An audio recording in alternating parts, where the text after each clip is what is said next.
Roberto Gomes Bolanhos, mais conhecido como Chespirito, se consagrou como um dos maiores dramaturgos e comediantes de todos os tempos, criador dos seriados Chapulin Colorado e Chaves, que há mais de 4 décadas são campeões de audiência. Nesse vídeo você vai conferir 25 curiosidades sobre Roberto Gomes Bolanhos, o Chespirito. Roberto Gomes Bolanhos é o segundo filho de uma família de classe média, nascido no dia 21 de fevereiro de 1929, na Cidade do México. Sua mãe, Elsa Bolanhos Cátio, foi secretária bilíngue. Já o seu pai, Francisco Gomes Linares, foi um prestigiado ilustrador, pintor e cartunista.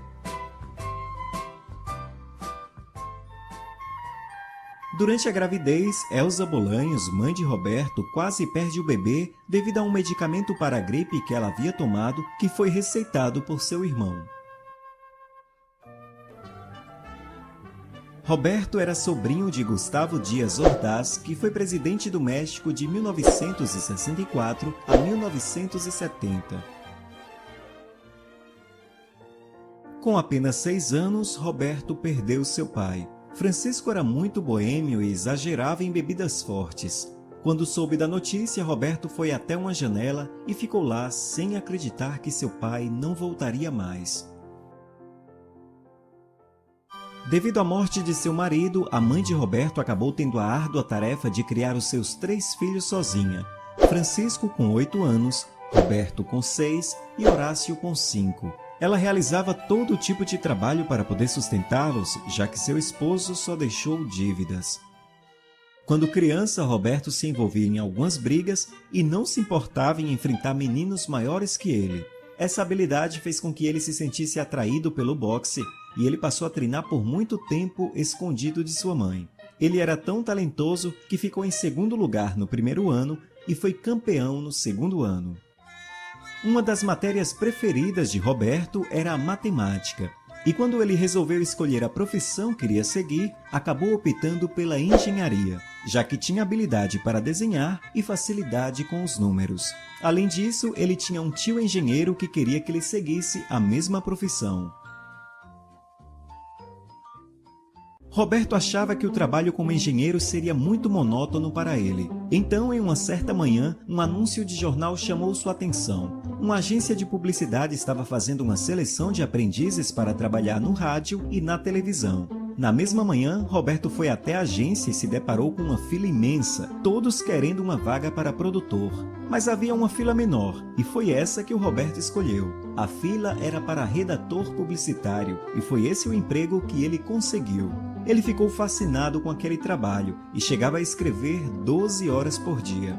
Roberto se destacou pelo seu senso de humor nos cartazes e vinhetas que criava. Assim, ele começou a escrever roteiros para o rádio e pouco tempo depois estava escrevendo para um programa de humor na TV chamado Cômicos e Canciones, da dupla de humoristas Viruta e Capulina. A primeira vez que Roberto atuou em um programa, ele já tinha 29 anos e foi porque havia faltado um ator. E como ele era o roteirista e sabia todo o texto, ficaria mais fácil ele interpretar do que entregar as falas para outro ator. Além disso, os programas eram ao vivo e sem cortes. E ele foi bastante elogiado pelo seu desempenho e ali era descoberto mais um dom de Roberto. Roberto conheceu Graciela Fernandes em 1951 e casou-se com ela em 1956. Eles tiveram 6 filhos, 5 meninas e um menino: Marcela, Cecília, Paulina, Teresa, Graciela e Roberto. No auge da sua carreira, a distância do lar e as tentações da fama começaram a afastar Roberto e Graciela, e no ano de 1977 eles se separaram. Roberto reconheceu que o problema entre ele e sua esposa foi a infidelidade. Ele tinha muita fama de mulherengo. Assim que se separou, ele tornou público o seu relacionamento com Florinda Meza.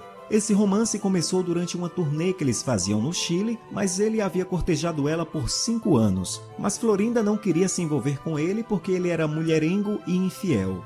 Eles foram bastante criticados, pois essa relação havia começado antes dele se separar de Graciela. Roberto e Florinda só se casaram depois de 27 anos de união estável, no dia 19 de novembro de 2004. Eles nunca tiveram filhos porque Roberto havia feito uma vasectomia irreversível antes de conhecer Florinda. Ele ganhou o apelido Chespirito do diretor de cinema Agustín Delgado, pois ele considerava Roberto Gomes Bolanhos um pequeno Shakespeare, e o diminutivo castelhanizado de Shakespearito se refere à sua pequena estatura, que media 1,60 m. O ano de 1968 foi um dos piores na vida de Roberto. Nesse ano ele passou por algumas dificuldades na carreira e perdeu a sua mãe. Elsa faleceu sem ver o auge da carreira do filho e sem conhecer o Chaves e o Chapolin. Logo depois, Roberto foi convidado para ser colaborador de um canal que estava iniciando, o Canal 8 da empresa Televisão Independente do México. Ele iniciou com a série O Cidadão Gomes, onde era o protagonista, mas a série foi um fracasso. Mas a emissora lhe deu uma chance ainda melhor, 2 quadros de 10 minutos no horário nobre, e ali iniciava o programa Los Supergênios de la Mesa Quadrada, sendo um sucesso de audiência. Com o sucesso, a duração do programa foi aumentada e assim surgiu o personagem Chapolin Colorado no ano de 1970, e em seguida surgiu o personagem que se tornaria o maior sucesso de Roberto, o Chaves. Os dois personagens faziam parte de esquetes, mas logo ganharam espaço e tornaram-se séries independentes. Roberto sempre foi um pai dedicado e presente, e observava bastante as atitudes e brincadeiras dos filhos, e a partir dessa observação, foi possível inserir algumas características dos filhos nos seus personagens. Roberto era tão talentoso que até mesmo os cenários usados nos programas eram feitos a partir de desenhos que ele fazia em casa e entregava para os cenógrafos. Durante as gravações, Roberto não permitia improvisos. Todas as falas eram friamente calculadas, e as condições que ele exigia para o improviso eram estar de acordo com o personagem, de acordo com a situação e ser, claro, uma boa improvisação. Com a popularidade do seu programa, Roberto recebeu uma proposta tentadora.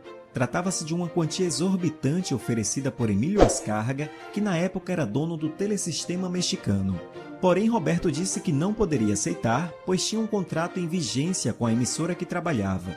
Pouco tempo depois, houve a fusão da emissora de Azcárraga com a TIM, que deu início à poderosa Televisa. E anos depois, Azcárraga reconheceu o fato de Roberto não ter abandonado a emissora, que tinha lhe dado a chance da sua vida. Roberto ficou bastante surpreso quando viu quanto era famoso em outros países. Ele ainda não sabia lidar com o assédio dos fãs e não gostava disso. Dizia ser uma pessoa de carne e osso como qualquer outro ser humano. Ele veio ao Brasil apenas uma vez, em 1981, quando fazia uma viagem a caminho do Paraguai, onde iria fazer uma turnê com o elenco de Chaves. Nessa ocasião, ele esteve em Foz do Iguaçu por 2 dias.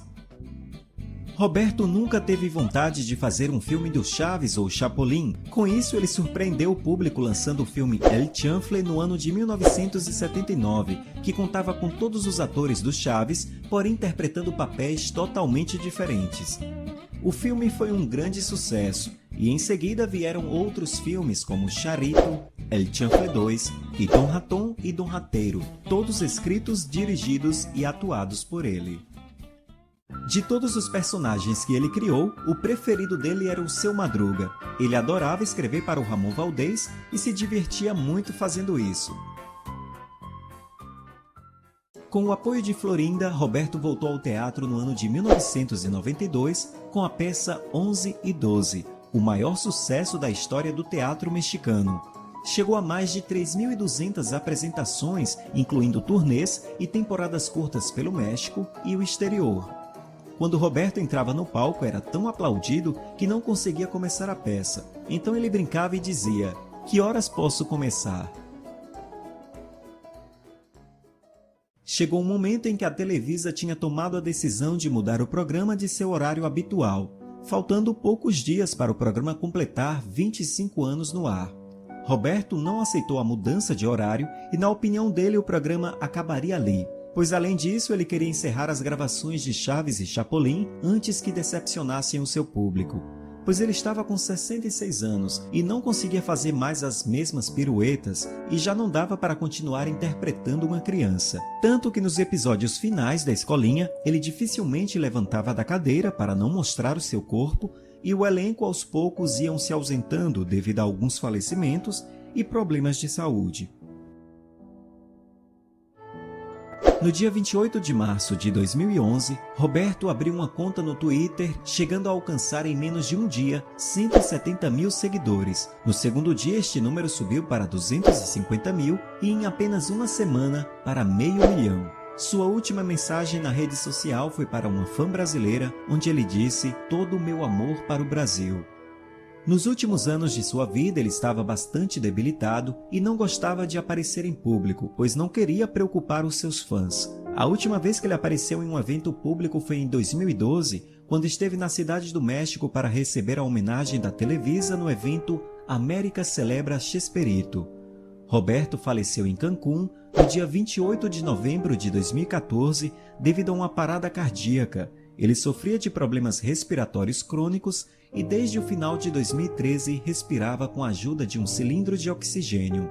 Em 2015, Florinda revelou que ele sofreu também com o mal de Parkinson e essa doença também foi uma das causas da morte.